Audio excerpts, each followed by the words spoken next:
Tinakita niyo po ba yung tatay? Medyo po natakot po ako, tapos po nagkaroon po ng kaba.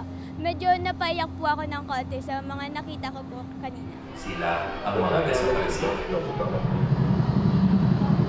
Ito yung mga victims noong panahon ng martial law, prior to EDSA Revolution. Pinakikita lang yung sa kung sino yung sinalvage, sino yung nawala, kung ano yung mga students activists, lahat ng mga nagtatrabaho before na mga innocent na napagkamalan lang, tapos pinatay.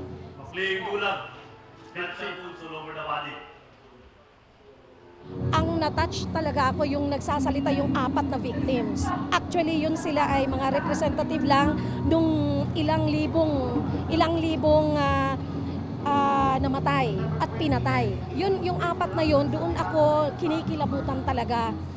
Ordinary yung mamamayan lang, no? Makikita mo doon ako medyo parang gusto, sabi ko, grabe talaga palang nangyari nung panahon na yun. Itong mga pictures na to, hindi lamang ito yung mga victims, kundi yun yung mga tao behind sa kalayaan natin. Sila talaga yung mga people behind the scene na sila yung nag-contribute kung bakit tayo malaya na ngayon. Hindi na sayang po yung kamatayan nila, yung sakripisyo po nila.